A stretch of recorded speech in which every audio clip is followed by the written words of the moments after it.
Bonjour à tous et bienvenue à Aubevoie. Ce site fête aujourd'hui ses 40 ans. Implanté sur plus de 600 hectares interdits au public, ce centre d'essai propose 60 km de pistes. Sur ces 35 pistes, il y a eu de belles histoires. Je m'appelle Laurent Urgon, je suis pilote d'essai Alpine Cars et depuis 2004 maintenant, j'utilise ce site pour développer l'ensemble des véhicules de Renault Group. Allez, je vous emmène avec moi et je vous raconte ces belles histoires.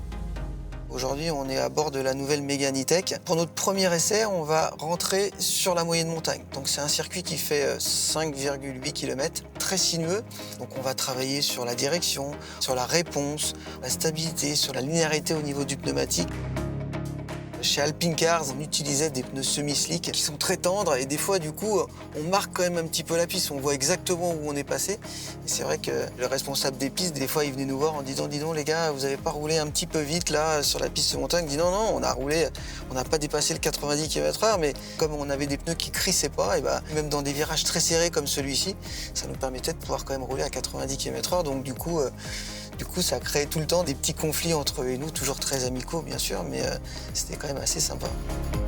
Quand je suis arrivé ici en 2004, je découvrais un petit peu les pistes et je me rappelle, j'étais à bord d'une Mégane 2 RS. On a sur cette zone montagne une accumulation de 3 bosses assez marquées où normalement il faut qu'on passe à 50 km/h. Et nous, c'était un petit peu de nuit et on est arrivé ici, on était à 90 km/h, peut-être un petit peu plus, et on a complètement, littéralement décollé. On est venu s'exploser au niveau des suspensions, aussi bien en compression qu'en détente. On n'avait absolument pas vu ces bosses et c'est vrai que ça nous avait assez marqué à l'époque. On s'y dit tiens. Ils ont quand même été assez coquins pour nous mettre des petites pièges sur cette piste qu'il faut quand même qu'on fasse très attention. Allez, donc là on a changé de monture puisqu'on est passé sur l'Alpine à 110 et on a aussi quitté la moyenne montagne pour venir maintenant sur la piste de comportement mouillé, la piste arrosée. Alors cette piste, c'est une piste qui fait 1 km 450.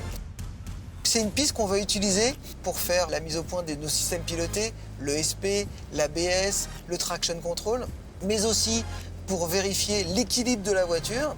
Là, par exemple, on voit, on est tout en travers. On a juste à faire un petit contrôle au niveau du volant pour contrôler la dérive.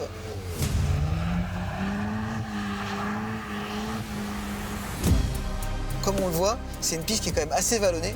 On a forcément des accumulations d'eau qui se font dans les parties basses. Donc il a fallu adapter un système d'arrosage pour avoir une hauteur d'eau à peu près équivalente sur la piste. Donc il fallait quand même être culotté pour dire on va créer une piste mouillée, vallonnée. C'est une belle prouesse aussi de technologie cette piste. Allez, là maintenant on va vous faire découvrir la piste de comportement. Donc c'est une piste que j'affectionne particulièrement. Elle fait 3,9 km.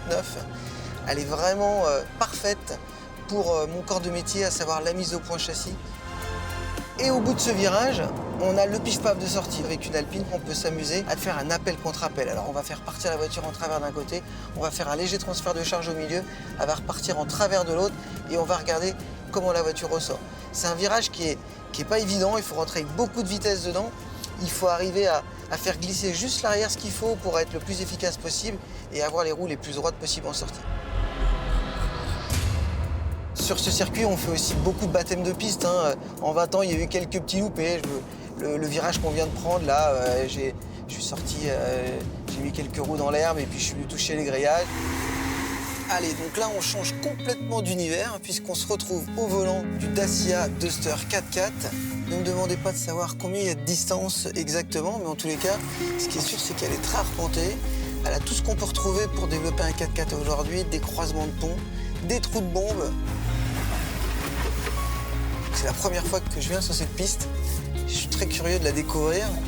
C'est assez sympa. Et puis le comble, ça serait vraiment que je m'enlise. Ça serait quand même assez incroyable.